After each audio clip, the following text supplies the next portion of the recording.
This is the Civil War Monitor.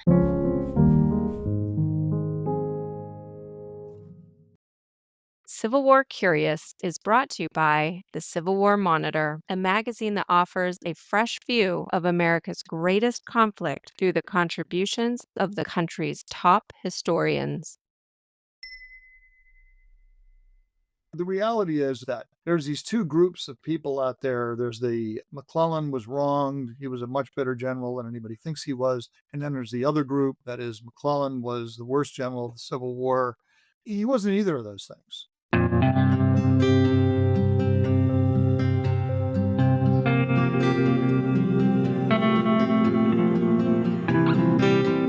I'm Terry Johnston, publisher and editor-in-chief of the Civil War Monitor, and this is Civil War Curious, our podcast in which we get experts to answer your Civil War questions. Today I'm joined by D. Scott Hartwig for the second of a two-part discussion on the 1862 Maryland campaign. In 2014, Scott retired after a 34-year career at the National Park Service, 20 of them as the supervisory park historian at Gettysburg National Military Park. His most recent book, I Dread the Thought of the Place, The Battle of Antietam and the End of the Maryland Campaign, was published by Johns Hopkins University Press in 2023. On this episode, he discusses Union General George McClellan's slow pursuit of Robert E. Lee's army after the Battle of Antietam. Welcome back, Scott. Last time we talked about George McClellan's response to receiving a copy of Special Orders Number 191, Robert E. Lee's operational plans for his 1862 Maryland campaign. Our next question for you pertains to the aftermath of the Battle of Antietam. Thomas in West Virginia asks, was McClellan wrong not to pursue Lee energetically after Antietam? What do you say to that? That I would agree with. I'm pretty critical of McClellan after the Battle of Antietam. He claims after the battle is over on September 18th, he writes to the president and to Halleck that we've won a complete victory. We've driven them out of the state of Maryland. If you're reading this, if you're Lincoln or Halleck, you're like, wow. And he even writes, we're in pursuit. We're pursuing them. Now, he did not pursue the Confederates. Some people would argue with me about that, but what I would say is he probed the Confederates. What he did is on September 18th, when he learns that the Confederates have evacuated their positions at Sharpsburg, and they're making off for the Potomac River, he orders the 5th Army Corps, which was the most lightly engaged of any of the corps of the Army in the Battle of Antietam.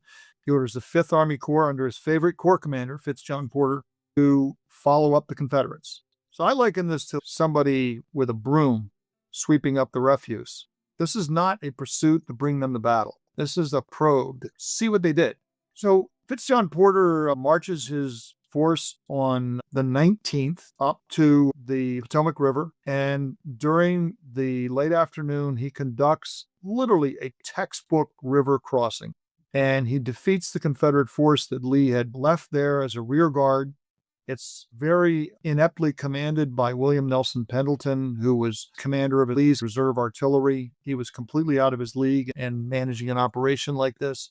He loses some of his artillery. Pendleton panics, and Porter captures these positions, but then he withdraws back across the Potomac River and decides that the next day, September 20th, he'll go back again. So he crosses on the 20th with 2 brigades of infantry. For some strange reason, he picks 2 brigades from 2 different divisions, and he doesn't place one of those brigade commanders in overall command. So we have 2 separate commands, 2 separate divisions, 2 separate brigades, one that is going south, the other is kind of going southwest towards Shepherdstown.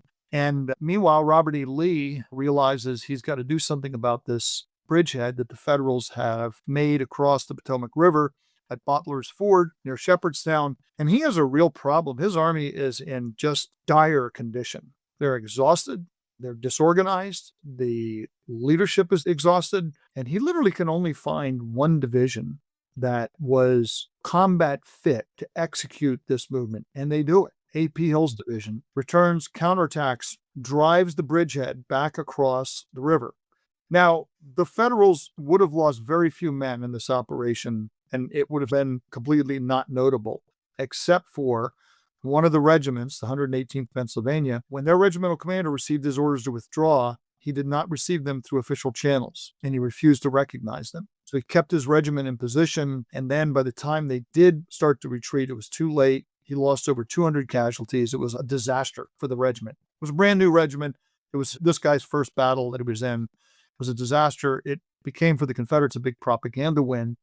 The other thing that was really significant about the Battle of Shepherdstown is that Shepherdstown reinforced in the mind of George McClellan that the Confederate Army was very powerful and very dangerous. So even though he'd written, I won this complete victory, he believed he was outnumbered in the Battle of Antietam. He believed he had been outnumbered in that battle. And the bloody nose that he takes at Shepherdstown convinces him, I need to leave these guys alone because they're strong, they're powerful, and I'm not going to pursue them. What I'm going to do is I'm going to reorganize my army because they need rest and reorganization. They need supplies. And I'm going to arrange them so that we guard all the fords of the Potomac River so the rebels can't come back into the state. I will reoccupy Harper's Ferry. All of the moves that McClellan is thinking of immediately after the battle are all defensive. Now, one of my big criticisms of McClellan is that he never developed any sort of a competent intelligence network or intelligence service. And Joe Hooker had this great quote. I don't know if I can remember it correctly. He said that when he took command of the Army in 1863, that they had no idea whatsoever of the organization or the strength of the Confederate Army. He said it was as if the Confederate Army was in China. So this also is kind of a slam on Burnside, who takes command after McClellan. But McClellan doesn't really have a good intelligence system that provides him with accurate intelligence. And part of the problem there is McClellan owns this. I mean, McClellan has a bias. His bias, and the bias is shared by people like Fitzjohn Porter and officers like him, is that the Confederate Army outnumbers the Union Army. They believe it. Now, I've read everything you can possibly imagine by everybody who argues, no, they didn't do that. They were just saying that because they wanted to get reinforcements. Well, I beg to differ. Because when you are writing in private correspondence that you are outnumbered, and it's not just McClellan and it's not just Porter, it's staff officers, they believe this. This is a bias at headquarters. The bias at headquarters is we are outnumbered. So if you come in and bring an intelligence report that says the rebel army was less than 40,000 men at Sharpsburg, they're not going to believe it. They're not going to believe it. So if you want to think about in modern terms of a situation that has similarities to this, I remember watching, it was 2003, early 2003, Vice President Dick Cheney on a news program, and he was talking about the plan of invading Iraq. And he says, we will be welcomed as liberators and they will pay for the war. And that was a bias. So what Dick Cheney was expressing was a bias. This is what they wanted to have happen. And there were plenty of intelligence experts that would have said, you might want to rethink that. So in the case of McClellan, there's a bias at headquarters. We're outnumbered. We embrace the reports that come in that show the enemy is strong. And we question the reports that come in that show the enemy is weaker than we think. Now, McClellan in the Battle of Antietam captured POWs, either able-bodied or wounded, from every division in Lee's army. All he needed to do, this is not criticizing McClellan for something that he shouldn't have known how to do. This is not rocket science. This is something that other commanders throughout history had done before McClellan and would do after him. You simply have a system in which you question the POWs. What division do you belong to? What brigade do you belong to? What you're going to get from that is you have the order of battle of the Confederate Army. Now you know what the order of battle is. The second question that you ask is, what is the strength of your unit? What is the strength of your division or your brigade or whatever? Now, some of these guys aren't going to know and they're going to be all over the map. But remember, nobody gets any training in this era about what to do when you're captured. They'll tell you all sorts of stuff. They'll tell you anything. There's no training like give me my serial number because they don't have a serial number, right? So you ask them, what's the strength of your unit?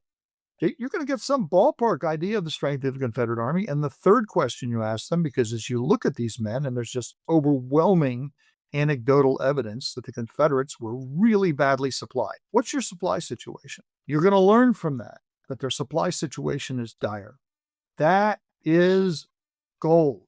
If you're McClellan, that's gold, because what does that mean you should do? Does it mean you should sit back and defend the fords of the Potomac River and reorganize? No, you got to crowd him.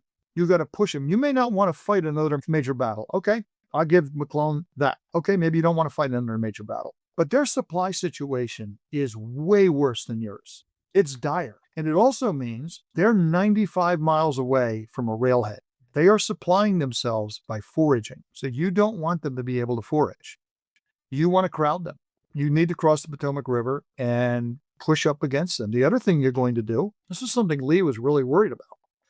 Lee has thousands of stragglers and wounded broadcast across the lower end of the Shenandoah Valley. One of the reasons that Lee keeps his army in the lower end of the Shenandoah Valley and doesn't withdraw closer to rail communications is because he can't afford to lose all of these troops. Because what would happen is if McClellan had crossed over the Potomac River and pushed really hard and he captures these men, he would parole them. And when a Confederate soldier gets paroled, that means that however long he's paroled for until he's exchanged, he can't serve. So if you're paroled, you could actually go home depending on the type of parole you had. And that's a legal document. You don't need to serve. And then it becomes the problem of the Confederacy to round up these guys who are paroled and get them back into the ranks and back into the army. And it's a huge headache. And Lee could lose a huge amount of manpower through this. So he doesn't want to lose that. So McClellan has these opportunities to really damage Lee's army. Lee's army, when you look at the strength returns of the army, immediately after the battle, I think their first strength return was like September 30th or something. It was about 37,000 men. So they're really weak. They're foraging from the countryside for supplies. They have nearly 20,000 stragglers broadcast all over the place. They have thousands of wounded that they're trying to collect. They don't have enough transportation to get their wounded and move them. The whole process is really slow. So what does Lee do? What Lee does is really, to me, pretty brilliant. He adopts a very pugnacious, kind of aggressive posture like, I'm strong. I'm really strong, in the hopes that McClellan will react the way McClellan has typically reacted, cautiously. And that's exactly what McClellan does. So he squanders a rare opportunity, because these sorts of opportunities in the war did not come around very often.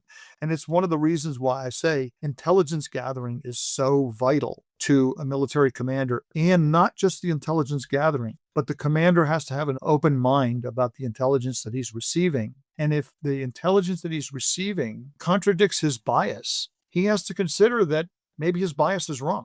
Yeah. Well, and that missed opportunity is something that Lincoln notices, right? Because it's not much longer after McClellan's failure to pursue Lee aggressively that he's out of a command position. Yeah. And, one of the other things that's interesting about the whole Lincoln-McClellan relationship, I've read a number of times, particularly people who were very defensive about McClellan, that Lincoln was just looking for an excuse to get rid of him. He just didn't like McClellan. He wanted to get rid of him. And it's well documented that Lincoln did not think McClellan was the man who was going to win the war and should command the army. However, the reasons that he selected McClellan to command the army all proved to be good reasons. McClellan had the confidence of the army. He had taken a defeated, demoralized army, and he turned it around in the blink of an eye, it seemed like. And he had very competently moved the army across Maryland. He'd engaged the Confederates at South Mountain. He defeated them in that battle. He engaged the Confederates at Antietam. He won that battle. They withdrew out of the state, so he won an operational victory. I think what Lincoln wanted was, hey, if I can work with this guy, great. So what I see is Lincoln really trying to guide McClellan, like, look, you got to understand, this is a political war. I know your men need supplies. I know that. I see it. But the people won't stand for that. You don't have unlimited time to do these things. You have to take the fight to the enemy. That's your job. Your job is to produce plans on how you're going to take the fight to the enemy. And McClellan just fails to do that. And then there's some other things that occur in there that I think really angered Lincoln.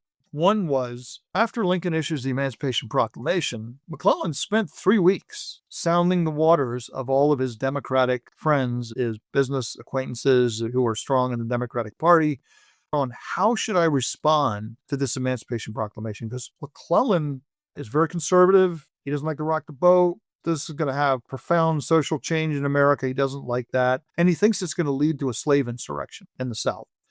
But the other part of it is that I can actually understand when you're looking at it strictly as a soldier. You don't want to create more insurgents.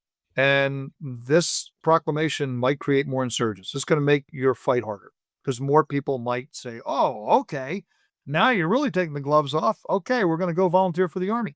But McClellan's job and he knows this, is to execute the policies of the administration that has been elected by people. But he spends 3 weeks, and finally he issues a message to the entire army. He doesn't write it. This officer on his staff, who's like a political consultant to McClellan, writes it. It's not like a full-throated endorsement of what the proclamation is saying. It's just saying, well, it's our job. We have to follow the policies of the president, and we're going to do it, and I expect everybody to do it. So I think Lincoln knew what McClellan's political views were. I don't think that really upset Lincoln so much, but what upset Lincoln is that Lincoln, I think it was October 5th, had ordered McClellan to cross the Potomac River and bring the Confederates to battle. And McClellan said, we'll do it. We'll get underway. As soon as I've got the supplies that I need, we're going to do it. Well, on October 11th, he still hasn't moved. He slips away from the army, goes back to Philadelphia, and he picks up his wife to bring her out to the army. Now, an army commander who is going to get his wife and bring her to the army, or bring her out to the army in the field, is not planning a forward movement. No. And it's the same time that he does this that Jeb Stuart takes 1,200 cavalry troopers and rides entirely around the 100,000 men of the Army of the Potomac and takes 2 wounded in the whole operation. So that really, really upset Lincoln, because what he's seeing from this general is that this guy is not going to take the fight to them. He doesn't want to advance into Northern Virginia, which was very true. And then ultimately, Lincoln decides, okay, I have to provide some sort of a mark that McClellan has to exceed, or I'm going to relieve him. And that was when McClellan does finally start to move. If the Confederates beat him and get across his path to Richmond, that's it. He's gone. And I think anybody could have predicted that was probably going to happen. McClellan's movement into Northern Virginia was well executed, but it was very methodical, very careful. Everybody's supporting everybody. And I don't think McClellan had learned that if you're going to defeat Robert E. Lee, you're going to have to take risks. You can't fight the conventional sort of fight, or you're not going to win against him. You have to take certain risks. And he doesn't do that, and Longstreet's corps gets across in front of him, and that was it for Lincoln. Now, Lincoln does wait until the November elections are over. He wants to see how that's going to turn out, because he knows that relieving McClellan is going to create a political firestorm, because he's the darling of the Democrats, and he's very popular with the army. So he has to be careful how he proceeds. He waits till the election's over, and then he relieves them of command. One other point on this is that Lincoln visited the Army of the Potomac at the very beginning of October.